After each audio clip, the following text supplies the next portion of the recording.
This is the Breaking Up with Binge Eating podcast, where every listen moves you one step closer to complete food freedom. Hosted by me, Georgie Fear, and my team at Confident Eaters. Lisa came to one of our sessions frustrated with herself, but also genuinely confused. She had binged the night before. Not a small, I had a little more than I planned kind of episode. One of those binges where the whole evening seems to blur into different types of food. She had eaten dinner, cleaned up the kitchen, told herself she was done for the night, and then found herself back in the pantry, then the freezer, then the pantry again. Cookies, crackers, chocolate chips, a few spoonfuls of peanut butter, and on and on. It had that familiar frantic feeling where part of her was watching it happen and another part of her was saying, just keep going, don't stop, not yet. By the time she went to bed, she felt physically awful. Her stomach hurt, her face felt hot. She was exhausted but wired with shame. And the next morning, she did what so many people do after a binge. She started investigating herself like a crime scene. What did I do wrong? Why can't I stop? I had dinner. I wasn't starving. I didn't even enjoy most of it. So why did I eat like I was never going to see food again? And then, almost in the same breath, Lisa told me something else. She said, I just don't understand it. I've been doing great for months, and this is the worst timing ever because we leave for vacation in 2 weeks. I really wanted to feel better before the trip. There it was. Not the whole explanation, maybe. Human behavior rarely has one tidy cause, but there is a very important clue sitting right there. Lisa had a beach vacation coming up. There would be swimsuits, pictures, restaurants, other people, a body that she already felt self-conscious about, suddenly becoming, in her mind, more visible. So, a few days earlier, she had started thinking about tightening things up. She wasn't about to do a juice cleanse. She was just thinking I should start being good. A lighter breakfast, no dessert, more careful portions. A little voice in her head was saying, come on, 2 weeks, you can get it together for 2 weeks. But by the time she was standing in the pantry at night, that voice had turned into something else. It no longer sounded like motivation or encouragement. It sounded like scarcity. It sounded like, get it while you can. That is the kind of urge we're talking about today. Restriction urges. The urges that show up when your system detects that food, pleasure, permission, or enoughness is threatened. And they do not always sound like polite cravings. Sometimes they sound panicked. Eat it now, because later you won't be allowed. Sometimes they sound urgent. Don't wait. This might be your only chance. And sometimes they sound quiet and reasonable. Just enjoy it now, because tomorrow we'll get back on track. You've still got time. A restriction urge is not just cookies sound good, it's cookies sound good and I'm afraid this is my last chance to eat them. It's a craving with scarcity wrapped around it. And if you have ever eaten in that now or never way, today we're going to make it make sense. Because restriction urges are not proof that you need more control. Very often, they are the result of too much control, too little permission, or a system that no longer trusts availability. Sometimes they're your body saying, I need more food, and we will talk about that because it matters. But sometimes they're your whole system saying, I don't trust that enough will be available later. And that can mean enough food, enough satisfaction, enough permission to stop being so careful. This fits with what we've been exploring all season. Urges are not random. They are attempts to solve something, and restriction urges often try to solve the fear that adequacy is about to disappear.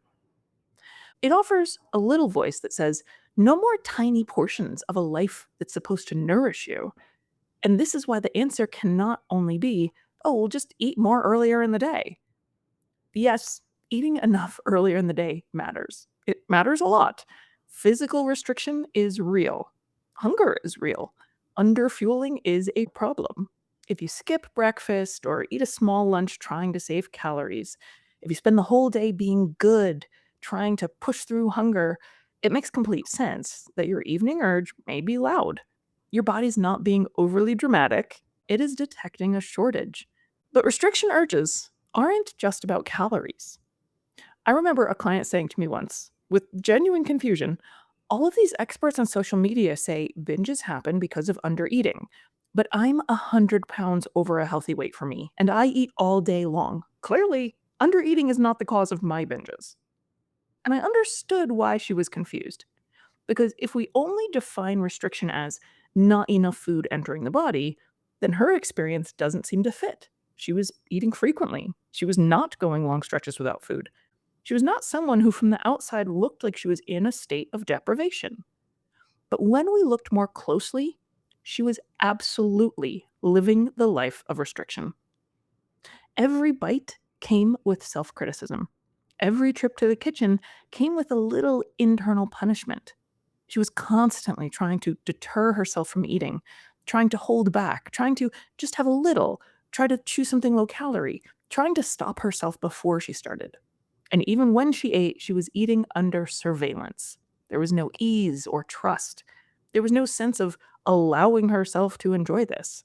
There was negotiation, shame, bargaining, and the constant feeling that food was something she had to defend herself against. So, yes, she was eating often, but she was also restricting all day long. That is why someone can be physically fed and psychologically restricted at the same time. You can eat dinner and still feel deprived. You can technically allow yourself dessert and still be surrounded by mental rules. You can say, I'm allowed to have this, while another part of you is saying, yeah, but you better be careful, don't have too much. That is not full permission. That is supervised permission. And supervised permission, meted out carefully, often still feels restrictive. This is why I want us to broaden what we mean by restriction. Physical restriction is the obvious one, not eating enough. But there's also food type restriction, which is when certain foods become special, dangerous, forbidden, or only allowed under very narrow circumstance. Like no sweets in the house, no bread, no chips, no snacks, no carbs at dinner, no eating after 7 p.m., no buying the food you actually want because you're afraid you'll eat all of it. And I understand why people do this. If a food has been involved in binges, it feels logical to say, well, I just won't keep it around. And sometimes that may be part of a short term safety plan, but over the long term, if the only time you ever eat a food is during a binge, your brain does not get many calm experiences with that food. The food stays charged, it stays rare and special, it stays associated with danger and urgency. Then there is psychological restriction, exactly what was affecting my client that I just mentioned. This is the inner world of, I can have it, but I really shouldn't, or I can eat it, but only if I'm careful, or I'm eating this, but man, I feel guilty. Psychological restriction is sneaky because from the outside, it may look like permission. You're eating the food after all, but inside, the food is still on trial, and so are you. This is one of the issues that comes up with calorie counting. Even if someone's allotted calorie budget is abundant enough to leave them theoretically well fed, the issue of counting the calories and entering them into an app or a logbook feeds psychological restriction. You're on a leash and you know how long that leash is, and it never quite feels long enough. And that has an effect on you. There is also identity restriction.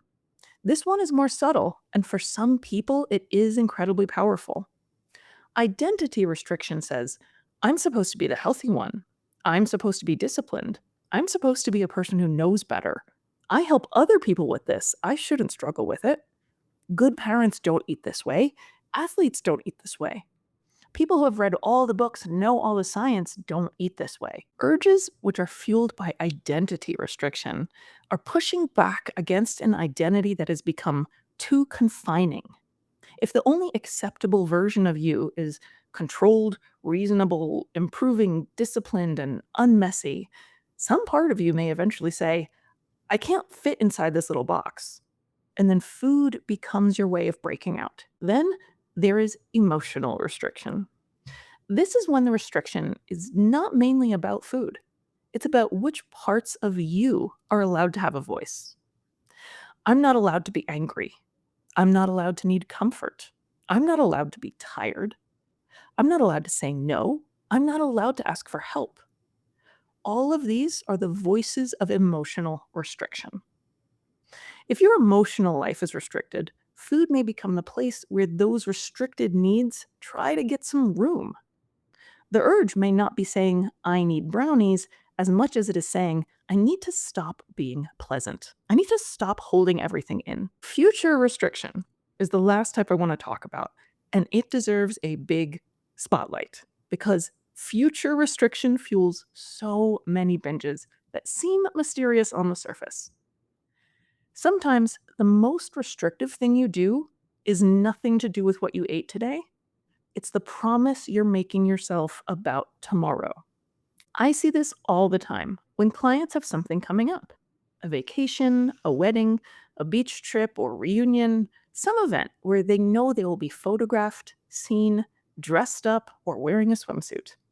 They'll tell me about a recent binge, and in the same breath, they'll say, and I have this vacation coming up, or we're going away soon, or I'm going to be in a bathing suit in 10 days. And I do not think that is a coincidence.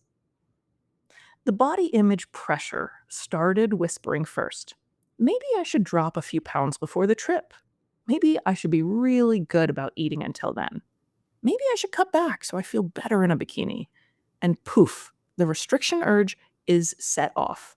Even if this person hasn't actually started making any diet food decisions.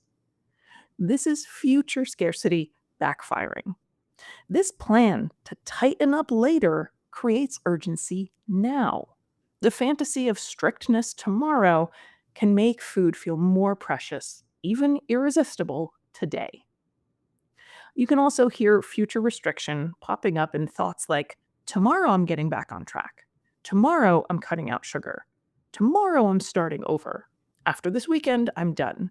After this holiday, I'm getting serious. These lines can sound hopeful or even like commitment. They can sound like a plan, but underneath, they often create a threat. You better enjoy this now because tomorrow there will be no more. And human brains respond super strongly to impending scarcity. If something's about to disappear, we value it more. Tomorrow's restriction creates tonight's binge. So when we talk about restriction urges, I want us all to think bigger than hunger. Restriction urges are scarcity alarms. Sometimes the scarcity is biological. Not enough food, too long since you ate, too much pushing through hunger. Sometimes the scarcity is psychological. Not enough permission, not enough flexibility, too much guilt. Sometimes the scarcity is about pleasure. Not enough satisfaction or fun or sweetness in ordinary life. Sometimes the scarcity is about access. This will not be available tomorrow. Tomorrow I'm clamping down. After this, no more. And sometimes the scarcity is actually really old. Maybe it comes from a life when enough was really not available to you. Perhaps at one time you didn't get enough food or comfort. You didn't have enough attention or safety or control over your own body. Your nervous system may have learned a long time ago that if something good is available, you take it now, because later it could be gone. This does not mean every restriction urge requires a deep excavation of your life history. We don't need to turn every cookie craving into a memoir, but it does mean the urge may deserve more respect than, why am I like this? A restriction urge, like all urges, is information. The question I want to offer you is very simple. What am I afraid there is not enough of? Maybe the answer is food. I'm afraid I'll be hungry. I'm afraid I won't get to eat again for too many hours. Maybe the answer is dessert. I'm afraid this is my only chance to get good chocolate cake. I'm afraid if I don't eat it now, I won't get any. Maybe the answer is pleasure. I'm afraid this is the only enjoyable thing I get. I'm afraid the rest of life is all tasks and obligations. Maybe the answer is comfort. I'm afraid no one is coming to help me. I'm afraid I have to soothe myself somehow. Maybe the answer is time. I'm afraid this is the only pause I'm going to get. That one question can change the tone of the moment because now you aren't just fighting with food, you're listening for the part of you that is afraid there will not be enough. And once you know what your system is afraid there isn't enough of, the response becomes much more compassionate and much more useful. You're no longer only trying to white knuckle your way out of eating. You're asking, how can I create a little more abundance here? How can I show my system that food, pleasure, choice, and permission are not disappearing? This is where I want to introduce a phrase that may sound simple, but is not small. The way out of restriction is not to go for chaos, it is reliable permission. A lot of people hear stop restricting and they panic a little. They think it means, so I just eat anything, anytime with no care or attention or limits? No, that's not what I mean. Recovery is not chaos. It's not throwing yourself into food and hoping for the best. Reliable permission is different. Reliable permission means your system gradually learns food is not disappearing. Pleasure is not only allowed during rare occasions. Dessert does not only exist in secret. Rest does not only come after you collapse. Reliable permission says, I don't have to eat all of it tonight because it'll still be here tomorrow. Reliable permission says, I can include pleasure in ordinary meals, not only on rare occasions. Reliable permission says, enough is going to keep being available. The diet is never coming back. And this matters because restriction urges will not calm down simply because you scolded them. They calm down when the system begins to trust availability. That trust may take time to develop. If you have years of dieting, scarcity, compensating, or shame behind you, one moment of permission is not going to make your whole system believe you. If you've told yourself 100 times, this is the last time, I'm really going to cut back tomorrow, your brain may not instantly trust you when you say, no, really, food's allowed now. That's okay. Trust is built through repetition and time. We have time. This is why our goal is not one dramatic act of permission, it's reliability. You're not going to say, I ate the forbidden food once. No, I'm cured. Reliable permission is steadier than that. It's ordinary, it's repeated. It can even feel a little boring in the best possible way. I can hear this in my clients when they tell me, I've had this package of cookies since the Girl Guides were selling them 6 months ago, and like they're just kind of sitting there. Or, it's funny. My husband bought a bag of chips 3 weeks ago, and now they're actually getting a little bit stale because neither of us have eaten very many of them. That's the sort of change that happens when you give yourself reliable permission. Food all of a sudden doesn't have a siren song that would lure you to your death to try and get it.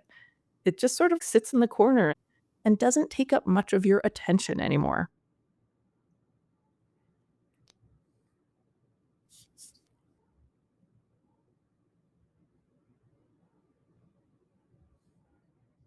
For you, reliable permission may look like letting tomorrow stay open. That's huge. Letting tomorrow stay open is one of the best ways to contradict a restriction fueled urge to binge tonight. Because when you say, tomorrow I'm going to be good, tonight becomes the last chance to have the fun. When you say instead, tomorrow I am going to feed myself. Tomorrow I will still be allowed and I will still eat satisfying food. Tomorrow I am not punishing myself. That gives the urgency for tonight much less to push against. You may still want the food, but it's not going to glow with that same last chance electricity. So here is the experiment for this week. When a restriction urge shows up, ask yourself, what am I afraid there is not enough of? Or what am I afraid there will not be enough of? Keep it simple. You don't need to write a dissertation. Just notice what answer appears. Is it food, satisfaction, time, pleasure, choice, comfort, rest? A chance to enjoy something before tomorrow's diet rules return? Then choose one small act of reliable permission. And if you're not ready to change a behavior yet, you can still practice the question. That counts. Awareness isn't nothing. Hearing the scarcity signal is a big step itself. Noticing the last chance story is not nothing. You're learning the shape of the urge. Over time, we want your system to learn something new. There is enough. There will be enough. I don't have to grab everything right now. I don't need to eat according to closing window rules. I do not need to eat like this is my last chance, because it's not. You don't have to white knuckle this whole process by yourself. If restriction urges have been part of your cycle and you're having a tough time kicking them, we can work with it. We can make it make sense. And we can start giving your system the kind of steady, reliable experience that makes urges unnecessary. If you want help understanding your own binge eating patterns, your own restriction signals, and what reliable permission could look like in your life, I'd love to support you. You can learn more about coaching at confidenteaters.com. And if you have a question or would like to reach out, email me at georgiefear@gmail.com. Take care of yourself and have a great week.